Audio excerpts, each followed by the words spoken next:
Menagerie began 3 years ago in the garage of owner Jessica Yoakum's parents' house. Now, that business is a fully equipped production studio on Front Street in downtown Erie. The company specializes in photography, videography, and Google Business View. Jessica has always had a strong passion for film, and for her, doing the work for someone else just didn't make sense. When I moved back from school, I had to get a normal 9-to-5 job and, making minimum wage, and I realized, that it was a waste of time for me personally when I felt like I had a bunch of ideas. So Jessica took a leap into entrepreneurship. Jessica and her now fiance and financial manager, Nick Taylor, work hard on projects both in and out of the studio. Jessica says she really enjoys running her own business, and one person in particular has helped her get to where she is today. One of my biggest inspirations has been my dad. He's an entrepreneur himself, started his own business, and he has been a great support along the way as far as encouraging me to keep going even when there are tough times. Jessica's father, Parker Yoakum, owns Erie's Superior F&I Solutions. He started his business 7 years ago and says he couldn't be more proud that Jessica has decided to follow in his footsteps. I think the thing I'm the most proud of is just that they were able to take the leap and work through the hard times when they had no money and had one camera and wanted two, and basically just kept plugging away and building. Jessica says her goals are to eventually expand the business into its own building and have a team of staff to help with the projects. Jess Daldrick, JET-24 Action News. Erie Entrepreneurs is brought to you by the Innovation Collaborative. The start of the new year is the perfect time to take the plunge and try something new, something bold, something cold. I immediately regret this decision. And apparently I wasn't the only one a little on the fence about hopping into the barely above freezing waters of Presque Isle Bay. I really don't know why I'm doing it. Oh, the experience, tradition. Been doing it since, I think 1967. Nonetheless, I jumped in. 1, 2, 3, go! Along with the members of the Erie Skin Divers Club, Sheriff's Department scuba team, and even some friendly competition. All right, we got this. Happy New Year! Happy New Year! I took part in their crazy annual tradition. It's been over 30 years, and this is the way we love to start our new year, doing a sport we really love. So we jump in on New Year's Day and get wet. Wet and cold. Oh God, this is cold! Oh, come on! And even though it was brutal that first minute, I lasted longer than expected. How long do you think we'll be able to hang? I give you 3 minutes, and then you'll be out. Well, made it more than 5 minutes in the water, beating out the competition, and oddly enough, even enjoying the experience. Danielle Woods, JET-24 Action News. It is vital for us to continue to recognize and understand our past in order to continue to grow and move forward. The work that you did here as athletes, as students, is carried forward to great success in your personal lives and your professional careers. Those are the things that make us so proud that you are again in Golden Knights. This was the first time one of our teams have been inducted. So yeah, it was a really nice surprise. Tonight's ceremony is a fantastic opportunity to honor a group of men that have just set standards for future teams at Gannon University. As a whole, was a fantastic group of guys. They blended very, very well together. We had a number of people from all over the world.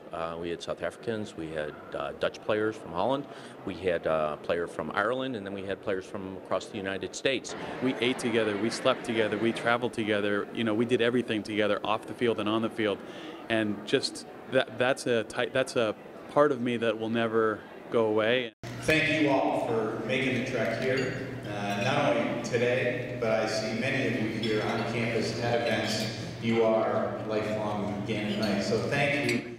I'd just like to thank Gannon University. The university gave us a wonderful opportunity, and it's a really prestigious honor for the team.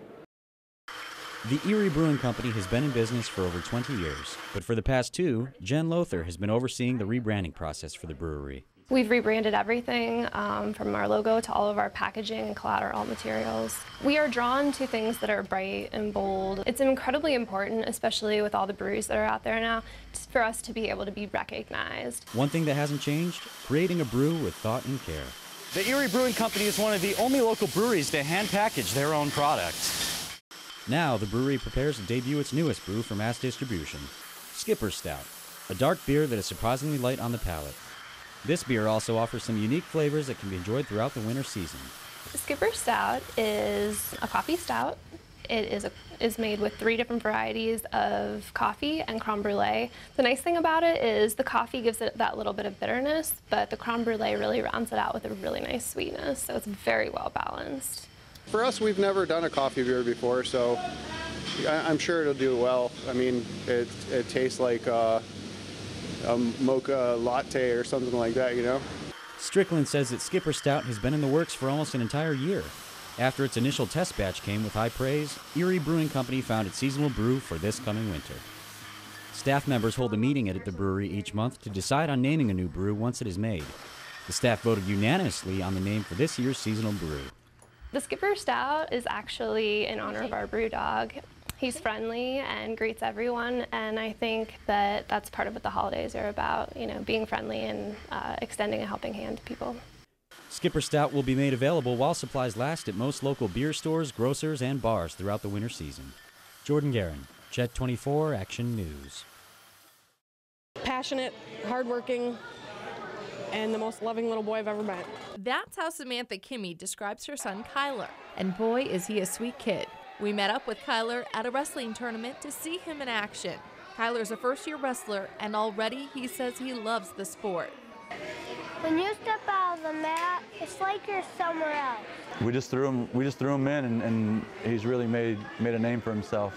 Trial by fire is pretty much what he got. He's wrestled with the big kids, learned with the big kids, and now he's beating the big kids. At just 6 years old, Kyler puts a lot of work into improving his skills on the mat. It's a really hard sport. Working with the more experienced kids on a daily basis has definitely made him a much better wrestler because he has to learn on the fly.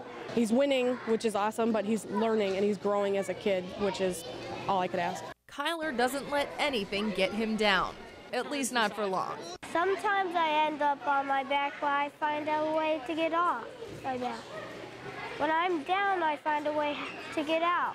He's always looking to improve, and he sees every match as an opportunity to do so. Even when he wins, we watch his matches back, and he can pick out what he should try for the next time to be better. For a first-year wrestler, he really has shown good heart.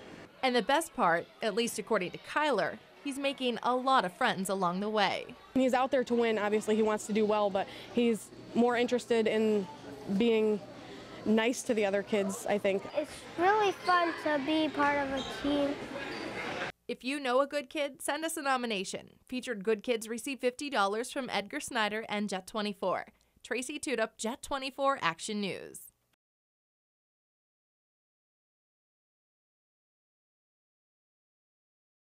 Furman's Cider Mill and Bakery began making the Polish donuts with filling in anticipation of Fat Tuesday on February 17th. It's a 3 to 4 hour process to start the punchkis from scratch and get them out into the showcase before the store opens. It's a lot more work than people seem to know. Our donut fryers do come in at like 2 to 3 o'clock in the morning. Polish tradition includes festivals with punchkis before fasting began on Ash Wednesday. It is a donut that was made from all the leftovers from the cabinets from all the Polish people back in the old days. Punchkis differ from traditional donuts because they're heavier and made with more butter and eggs. They also include more filling than a regular donut. The baker at Furman says it took years to perfect his recipe. He adds just enough orange peel to the dough to get it to the right flavor and density. I wouldn't change it now. Right now it's right where I want it to be, and we'll keep it there. Furman's is sort of a one-stop shop, so you're likely to leave with more than you came for. You can buy lunch, you can get cider, you can get some groceries here, you can also get wine as well, so it's we got a little bit of everything going on. The store that's also famous for its fresh apple cider will continue to press apples in-house until mid-March, so you have time to enjoy the cider with your punchki. Jessica Starr, JET-24 Action News.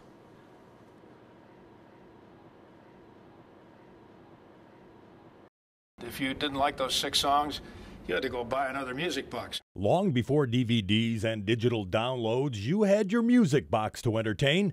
This is a music box from the 1850s, still playing the music that entertained families way back then. This is one of the many self-playing musical devices at DeBent's Antique Music World in Franklin. If you wanted music in your home at that point and you didn't play an instrument, why, music boxes were your main source of music. And we've got things that range from 1850 up to about 1970 is the latest stuff we've got. This place has the largest collection of its type that's open to the public in the United States. Scotty Green is the executive director of this musical museum. Here, you get a real feel for what the music was like in the age when it was new. You can start with the sounds of the mid-1800s and see technology evolve. This was a technological advance about 1880. Symphonian Company in Leipzig, Germany built the first commercially successful ones. And this disc is one song. At the end of each hole, they roll up the material to make these little hanging chads. And when the disc turns, these engage little star wheels, and that plays the music.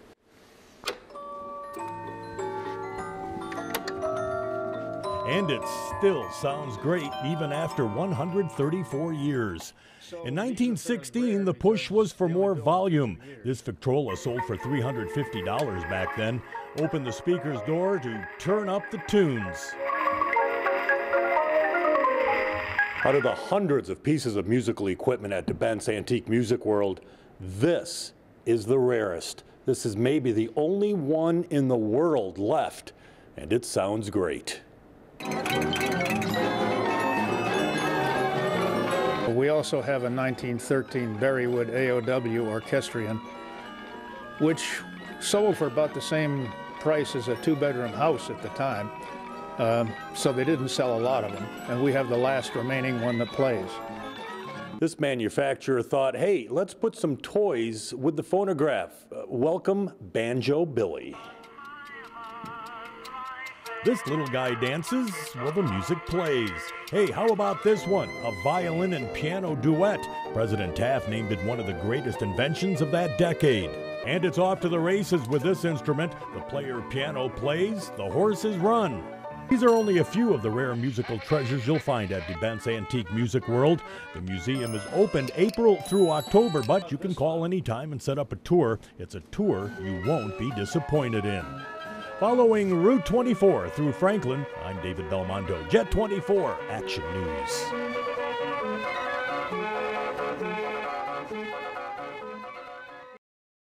She's just a real caring child. Rachel Salick has a jam-packed schedule, but she always finds time to help others. She's an active member of her church and especially loves helping out in the nursery. They asked me to start helping out, so I was fine with that, and I like playing with the little kids. She says she wants the kids to have the same experience she had growing up. Since I grew up here, I have like a connection to it, so it's nice to be able to like help and be part of it. She helps every way she can. I babysit every other week for 2 hours, and then also here I attend services every week, and then sometimes I help lead the singing, and I do office work when they need it. And sometimes that includes helping to serve up a big dinner for the members of the congregation at Trinity Lutheran Church. Rachel's making her family very proud, especially as the youngest of 7 kids. And she's the one that we have to be our great, great helper.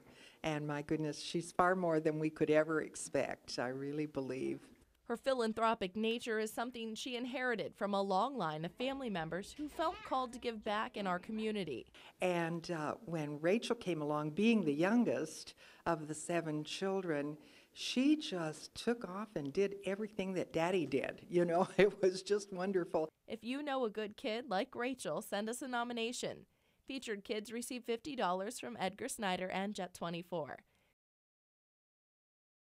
On Monday, the Mill Creek School Board voted 7-1 to okay a proposed deal that would transfer ownership of the Asbury Woods Nature Center and Browns Farm properties to Asbury Woods Partnership. People may not realize that when Otto Barron donated this land to the school district, there were no deed restrictions. There was nothing like today we call conservation easement or anything like that to protect these lands. Asbury Woods serves 100,000 people each year and about 10,000 students. Officials from the partnership say they have been working side by side with the district for years and want to continue to preserve the green space. Our mission is we are the guardians of Asbury Woods. That's how we present ourselves, and we wanted to, you know, it's in our hands. It basically means that we can protect it. Local residents say they enjoy utilizing Asbury Woods and Brown's Farm and are hopeful that they continue to be natural assets to the community. Just being out in the nature, getting to see what the community has, and then, just being out and about, showing the kids new things and getting out, a little cabin fever. We actually go to the nature center quite a bit. My kids have taken the classes there. The nonprofit says the sale would remove the district from the burden of operating costs